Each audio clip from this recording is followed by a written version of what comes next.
वासुदेवाय हरे परमात्मने प्रणतकलेशनाशाय गोविंदाय नमो नमः। ओम श्री गणेशाय नमः। श्री सीताराम नमः। श्री राधे श्याम नमः। उमापति महादेव की जय। श्री गुरुवे नमः। श्री हनुमते आवराजिए। सब संतन की जय। सब भक्तन की जय। जय जय सीताराम। जय जय राधे श्याम। श्री हरिवंश। श्री हरिवंश। श्री हरिवंश। गीता जी 15वां अध्याय 5वां श्लोक पुरुषोत्तम योग करते हुए आगे बढ़ते हैं।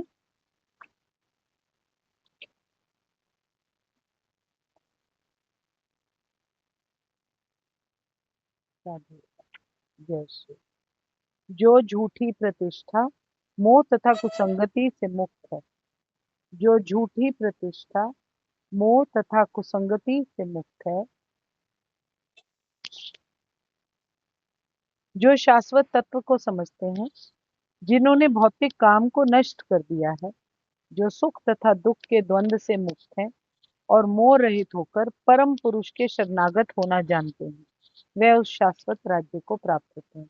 भगवान जी यहाँ पर बता रहे हैं कि शाश्वत राज्य को प्राप्त करने की क्या क्या प्री रिक्विजिट्स हैं। पहले झूठी प्रतिष्ठा मोह और कुसंगति से मुक्ति, जो शाश्वत तत्व या भगवान जी के ज्ञान विज्ञान को समझते हो, जिन्होंने भौतिक काम को नष्ट कर दिया हो, जो किसी भी प्रकार की अपनी लाइफ में द्वंद्व से बिल्कुल मुक्त हो, जिनकी लाइफ में एक इक्विलिब्रियम एस्टेब्लिश्ड हो, जो मोह रहित होकर परम पुरुष के शरणागत होना जानते हैं, जो जानते हैं कि उनके पास केवल शरणागति के कोई और ऑप्शन नहीं है, वो उस शाश्वत राज्य को प्राप्त हो सकते हैं। भगवान जी उसको अपने आप ही चुन लेते हैं क्योंकि उनके लिए वो आइडियल पात्र है, जो उनकी गोलोक धाम की क्या कहते हैं एंट्री की चाबी उसके पास है। ये सब जब चीजें पूरी हो जाएंगी तो उसको ऑटोमेटिकली भगवान जी अपने घर में ले जाएंगे। श्लोक संख्या नंबर 18। हरे जय जय श्री विठल श्री विठल श्री विठल। संपूर्ण चराचर भूतगण ब्रह्मा के दिन के प्रवेश काल में अव्यक्त से अर्थात ब्रह्मा के सूक्ष्म शरीर से उत्पन्न होते हैं और ब्रह्मा की रात्रि के प्रवेश काल में उस अव्यक्त नामक ब्रह्म के सूक्ष्म शरीर में ही वापस लीन हो जाते हैं। एक बार फिर से, संपूर्ण चराचर भूतगण, पूरे सारा संपूर्ण जो सृष्टि है, सारे जितने भूतगण हैं, वो ब्रह्मा जी के दिन के प्रवेश काल में अव्यक्त से एक गायब सिचुएशन से अर्थात ब्रह्म के सूक्ष्म शरीर से उत्पन्न होते हैं। ब्रह्मा के अपने शरीर से वो उत्पन्न हो जाते हैं और ब्रह्मा की रात्रि के प्रवेश काल में जब प्रलय आने लगती है, रात्रि का प्रवेश काल होता है, उसमें उस अव्यक्त नामक ब्रह्मा के सूक्ष्म शरीर में लीन हो जाते हैं, वापस वहीं चले जाते हैं। जैसे शाम होते ही हम अपने घर वापस जाते हैं, वैसे ही शाम होते या प्रलय होते ही सारे जीव प्राणी सृष्टि वापस परमात्मा में या ब्रह्मा में लीन हो जाती है। ब्रह्मा के दिन के शुभ आरंभ में सारे जीव अव्यक्त अवस्था से व्यक्त हो जाते हैं, गायब से क्या कहते हैं विजिबल हो जाते हैं, और फिर जब रात्रि आती है तो वो पुनः विजिबल से इनविजिबल हो जाते हैं, पुनः अव्यक्त में विलीन हो जाते हैं, वापस अव्यक्त में चले जाते हैं, जैसे अपने घर को कोई लौटता है। यहाँ पर वो बोल रहे हैं जो वस्तु इंद्रियों के द्वारा जानी जा सके उनको हम व्यक्त के नाम से या व्यक्ति के नाम से जानते हैं। जो वस्तु इंद्रियों के द्वारा जानी जाए, जिनको हम टच फील देख ये सब कुछ कर सके, उनको व्यक्त के नाम से जाना जाता है। अतएव देव मनुष्य पितर पशु पक्षी आदि योनियों में जितने भी व्यक्त रूप में स्थित देहधारी प्राणी हैं, यहाँ बात भगवान जी उनकी कर रहे हैं, उन सब की यहाँ पर बात हो रही है। प्रकृति का जो सूक्ष्म परिणाम है, जिसको ब्रह्मा का सूक्ष्म शरीर भी कहते हैं, जो स्थूल पंच महाभूतों के उत्पन्न होने से पूर्व की स्थिति, 5 एलिमेंट्स बनने से पहले की जो स्थिति है, उस सूक्ष्म अपरा प्रकृति का नाम यहाँ पर अव्यक्त कहा गया। जो बिगिनिंग ऑफ मैनकाइंड है, बिगिनिंग ऑफ सृष्टि है, बिगिनिंग ऑफ द एनर्जी है, उसको भगवान जी यहाँ पर अव्यक्त कह रहे हैं। ब्रह्मा जी के दिन के आगम में अर्थात जब ब्रह्मा जी अपनी डीप स्लीप या सुषुप्ति अवस्था को छोड़कर जागृत अवस्था को स्वीकार करते हैं, उठ जाते हैं ब्रह्मा जी, तब उस सूक्ष्म प्रकृति में एक विकार उत्पन्न होता है और प्रकृति के साथ साथ सारे प्राणी अपने कर्म के अनुसार अलग अलग रूपों में और अलग अलग जगहों पर भेज दिए जाते हैं। इसी को कहते हैं अव्यक्त से व्यक्तियों का उत्पन्न होना। जब सृष्टि बनती है, अब सृष्टि में रहने के लिए जीव प्राणी भी चाहिए, तो कर्म के अनुसार फटाफट कर्म देखते हुए उनको अलग अलग जगह पर, जैसे हम चेस बोर्ड होता है, भगवान जी चेस बोर्ड के ऊपर अलग अलग चीजें रख देते हैं कि ये यहाँ पर होना चाहिए, ये यहाँ पर होना चाहिए। कर्म के अनुसार उसको अपनी अपनी जगह दे दी जाती है। ये कब होता है? जब भगवान जी की रात ब्रह्मा जी की दिन होता है, ये उस टाइम होता है। 1000 दिव्य युगों के बीत जाने पर इस क्षण में ब्रह्मा जी जागृत अवस्था का त्याग करके सुषुप्ति अवस्था को स्वीकार कर लेते हैं। जो भी चीज जागती है फिर वो सोती भी है। 1000 दिव्य युग जब बीत जाते हैं, उसके बाद ब्रह्मा जी जागृत अवस्था का त्याग कर कर सुषुप्ति अवस्था को स्वीकार कर। अब भगवान जी के ब्रह्मा जी के सोने का टाइम होता है। उस प्रथम क्षण को ब्रह्मा जी की रात्रि के नाम की बिगिनिंग कहा जाता है। समझ देहधारी प्राणी भिन्न भिन्न स्थूल शरीरों से रहित होकर प्रकृति की सूक्ष्म अवस्था में स्थित हो जाते हैं। वो भी गायब होने के लिए रेडी हो जाते हैं। अव्यक्त में व्यक्तियों का लय हो जाता है। अव्यक्त में सारे व्यक्ति वापस चले जाते हैं। आत्मा तो अजन्मा और अविनाशी है, इसीलिए वास्तव में ना आत्मा की कोई उत्पत्ति होती है, ना उसकी कोई डिस्ट्रक्शन होती है। वो वही होती है स्थित हर समय। प्रकृति में स्थित प्राणियों से संबंध रखने वाले प्रकृति के सूक्ष्म अंश का स्थूल रूप में परिणत हो जाना उसकी उत्पत्ति है, और उसका फिर सूक्ष्म रूप में लय हो जाना, मतलब खत्म हो जाना, प्राणियों का लय होना उसकी डिस्ट्रक्शन कहा जाता है, जिसको हम प्रलय के नाम से जानते हैं। जैसे हमने पहले भी बात की थी, ब्रह्मा जी की सृष्टि में 4 युग हैं, सतयुग, त्रेता युग, द्वापर और कलयुग। ये चारों युग जब 1000 बार आकर चले जाते हैं तो ब्रह्मा जी की आयु पूर्ण हो जाती है। ब्रह्मा जी की जब आयु समाप्त होने लगती है तो पूरी सृष्टि उनके मन में वापस जाकर लीन हो जाती है, गायब हो जाती है पूरी सृष्टि उनके मन में। जैसे सब कुछ हम शट डाउन करते हैं, जब रात को हम अपना लैपटॉप या कंप्यूटर बंद करते हैं, सब कुछ बंद करते हैं और स्क्रीन बिल्कुल ब्लैंक हो जाती है।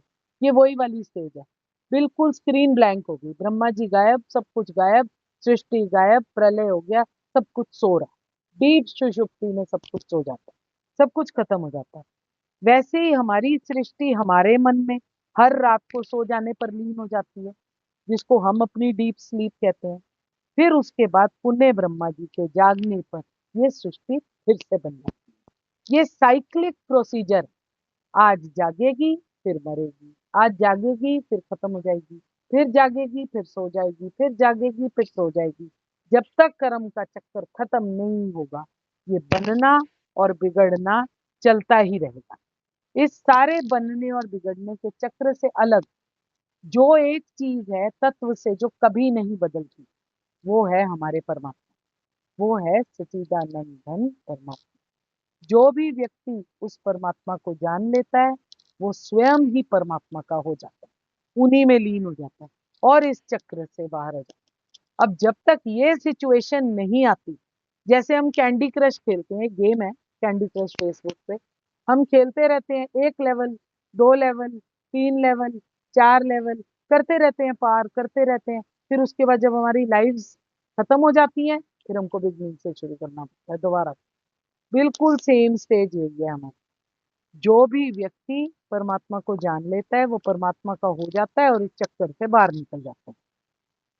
परमात्मा को जान लेने से उसे पा लिया जा सकता है, इसीलिए ज्ञान और विज्ञान की बहुत जरूरत है। जो उसके प्रति भक्ति हमारे मन में आती है, जो हम भगवान जी का आदर करते हैं, उनकी सेवा करते हैं और सब कुछ करते हैं, तो भगवान जी हमारे भीतर आने लग जाते हैं।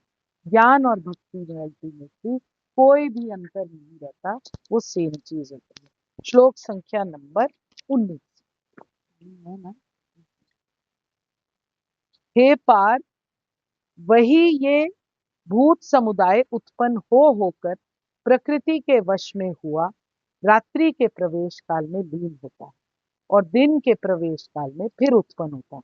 हमने ये तीनों चारों श्लोक जो भी हम पीछे पढ़ते जा रहे हैं ये बड़े सिमिलर हैं, इनकी इंटरकनेक्शन है, तभी कोई बात पहले हो जाती है इनके बारे में, कोई बात बाद में हो जाती है। पर यहाँ पर वो क्लियरली बोल रहे हैं जब जब ब्रह्मा जी का दिन आता है सारे जीव प्रकट हो जाते हैं, और जब जब ब्रह्मा जी की रात्रि होती है तो वो असहायवत उसमें विलीन हो जाते हैं। अल्प ज्ञानी पुरुष जो इस भौतिक जगत में बने रहना चाहते हैं उनको भगवान जी उच्चतर लोकों को प्राप्त करा देते हैं, ठीक है। पर किंतु उन्हें पुनः वापस इस धरा लोक पर वापस आना पड़ता है। ये सब ब्रह्मा जी के दिन में होता है। सब अपने कार्य का प्रदर्शन करते रहते हैं, पर जब रात्रि हो जाती है तो उनका जो शरीर है वो परमात्मा में लीन हो जाता है। पुनः ब्रह्मा जी का दिन आने पर ये कर्म चक्कर का हिसाब फिर जीव के पुनः होने से, प्रकट होने से दोबारा एविडेंट हो जाता है। भौतिक जगत का जादू फिर हम पर चलता है, हम फिर कर्म चक्कर के घेरे में फंसते हैं और कर्म करते रहते हैं, और कहीं ना कहीं बैठे परमात्मा हमारी इस हालत पर मुस्कुराते रहते हैं, क्योंकि वो हर जन्म में हमको इस बात के बारे में बताते हैं कि भौतिक जगत का एंड होना चाहिए। आप एंड करो तो मैं तुम्हारी लाइफ को अपने में वापस ले लूंगा, पर अगर तुम नहीं करोगे और कर्म बढ़ाते रहोगे तो बार बार यही करते रहोगे। ज्ञान और विज्ञान की क्या आवश्यकता है, जहां पर हम जितना ज्ञान और विज्ञान छोड़कर भगवान जी में लीन हो जाते हैं, अगले जन्म में हम वहीं से कंटिन्यू करते हैं। इसका मतलब हमको दोबारा स्टार्ट से नहीं शुरू करना, हम बीच में रिले रेस के हिसाब से जहाँ खड़े होते हैं, जहाँ हमको बैटन मिला होता है उससे आगे भाग सकते हैं। जो परमात्मा की तरफ अग्रसर होता है, परमात्मा की सत्ता को स्वीकारता है, जो भक्ति करता है, नाम जप करता है, सेवा करता है, सिमरन करता है, वो परमात्मा के लोक को प्राप्त करने के एफर्ट्स करता रहता है, वो पुनर्जन्म के चक्कर से मुक्त होकर परमात्मा की प्राप्ति कर सकता है, वरना कोई भी उम्मीद नहीं है। जो भूत प्राणी ब्रह्मा जी की रात्रि के आरंभ में अव्यक्त में लीन होते हैं, वही ब्रह्मा जी के दिन के आरंभ में पुनः वापस उत्पन्न हो जाते हैं। अव्यक्त में लीन हो जाने से ना तो वो मुक्त होते हैं, ना उनकी भिन्न सत्ता मिटती है, वो वहीं रहते हैं और बार बार आते रहते हैं, क्योंकि उनके कर्म उनको जाने ही नहीं देते। इसलिए ब्रह्मा जी की रात्रि के समय समाप्त होते हैं। वह सब पुनः अपने अपने गुण और कर्मों के अनुसार यथा योग्य स्थूल शरीरों को वापस प्राप्त करके प्रकट हो जाते हैं। भगवान जी कहते हैं कि कल्पन कल्पांतर से यही चक्कर बार बार अव्यक्त में लीन होना, फिर पुनः उसी से प्रकट होते जाना, फिर प्रत्यक्ष दिखना, फिर प्रत्यक्ष गायब हो जाना, ये चलता रहता है। ये स्थावर जंगम भूत समुदाय वही है, कोई नया नहीं उत्पन्न हुआ। उसी में भगवान जी दोबारा हमको चेस के प्यादों की तरह प्लेसमेंट हमारी करते रहते हैं। इस प्रकार ये भूत समुदाय अनादि काल से उत्पन्न हो होकर लीन होता चला जा रहा है।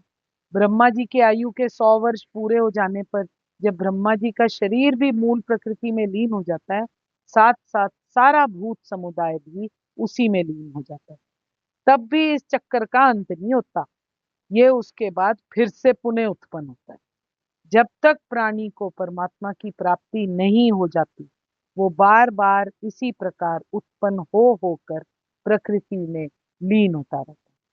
ब्रह्मा जी के दिन रात का प्रसंग होने से हमको ये बात समझनी चाहिए कि ब्रह्मा ही समस्त प्राणियों को उनके गुण और कर्म अनुसार शरीर सिलेक्ट कर कर बार बार पैदा कराते हैं।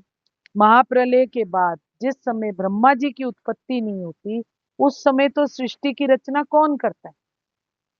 ब्रह्मा जी तो भगवान जी से उत्पन्न हुए हैं, ब्रह्मा जी तो परमात्मा का हिस्सा है।